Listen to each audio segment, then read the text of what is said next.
يحق لمدرب المنتخب المغربي وليد الكراكي القيام بتغيير على تشكيلته قبل انطلاق نهائيات بطولة كأس العالم 2022 بقطر، في حال تعرض أحد لاعبيه للإصابة، مثلما حدث حاليا مع نجم أولمبيك مارسيليا الفرنسي أمين حارث، حيث سيجري تبديله بلاعب جديد من القائمة الاحتياطية التي وضعها ربان أسود الأطلس. ويضع الكراكي 9 لاعبين في القائمة الاحتياطية للمنتخب المغربي تحسبا لأي مفاجأة قد تقع في الأيام المقبلة، حيث سيعمل على الاستفادة من خدماتهم في حال استعصى على أحد اللاعبين الحاضرين حاليا في معسكر المنتخب المغربي بقطر الحضور مع منتخب بلاده دون مشاكل. ويوجد في القائمة كل من أيوب الكعبي مهاجم هاتاي سبور، وسفيان رحيمي لاعب العين الإماراتي، ومنير الحدادي لاعب خيتف الإسباني، ويونس بالهندة لاعب ابن ميرسبور التركي، وسامي مي لاعب فيرنك فاروش، وفهد موفي لاعب بورتيمونينزي، وإسماعيل قندوس لاعب سان جيلواز البلجيكي، وحارس الرجاء أنس الزنيتي، ليكونوا ضمن القائمة التي وضعها المغرب من أجل الطوارئ. وكانت بعثة المنتخب الوطني المغربي لكرة القدم قد حلت مساء أمس الأحد بمطار حمد الدولي بالدوحة للمشاركة في نهائيات النسخة 3-2 لكأس العالم التي تستضيفها قطر بين 20 نوفمبر الجاري و18 دجنبر المقبل. وستتوجه النخبة المغربية إلى الإمارات لإجراء مقابلة ودية يوم 17 نوفمبر بالشارقة ضد منتخب جورجيا، ثم تعود بعد ذلك إلى الدوحة لاستكمال التحضيرات للمواجهة الرسمية.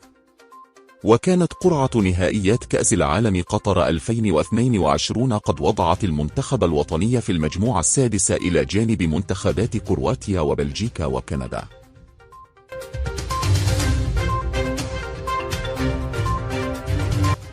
قرر فوزي لقجع رئيس الجامعة الملكية المغربية لكرة القدم توجيه الدعوة للاعب المغربي أمين حارث ووالده لحضور منافسات كأس العالم قطر 2022. وكشفت تقارير إعلامية أن لقجع سيتكلف بمصاريف إقامة الدولي المغربي رفق والده بقطر رغم إبعاده من لائحة الأسود بسبب الإصابة التي تعرض لها أمس الأحد أمام موناكو الفرنسي، وتسببت في حرمانه من المشاركة رفق الأسود في المونديال.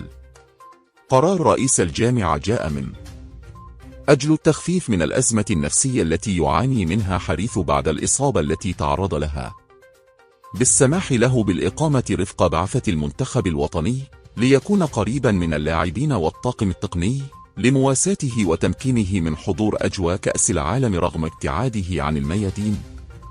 وتعرض أمس الدولي المغربي أمين حارث لتواء على مستوى الأربطة المتعامدة لركبته اليسرى، الشيء الذي شكل صدمة للاعب وللمنتخب المغربي، بحيث تأكد غيابه عن كأس العالم المقبل في قطر.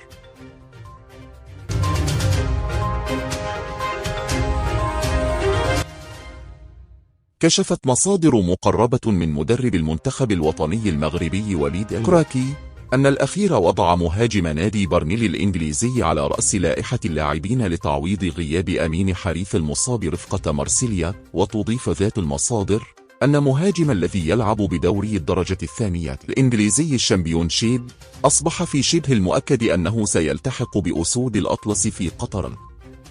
وتألق أنس زروري بشكل لافت كمهاجم أيسر منذ بداية البطولة الإنجليزية الاحترافية رفقة ناديه برنيلي بتسجيله 6 أهداف بين مباريات البطولة والكأس وصناعة أهداف أخرى بتمريرات حاسمة.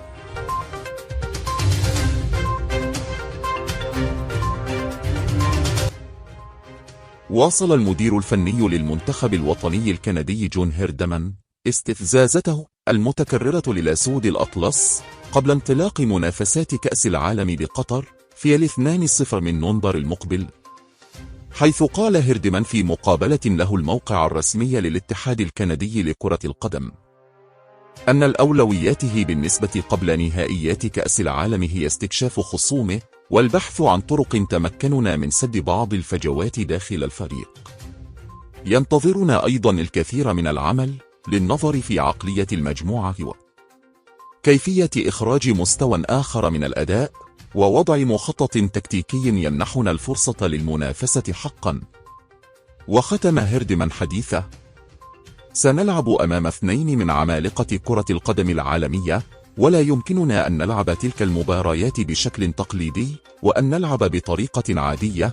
علينا أن نخطط لأن نكون مختلفين، حيث لم يذكر اسم المنتخب المغربي كأنه غير موجود في المجموعة، وهو ما أثار حفيظة عدد كبير من المغاربة على مواقع التواصل الاجتماعي.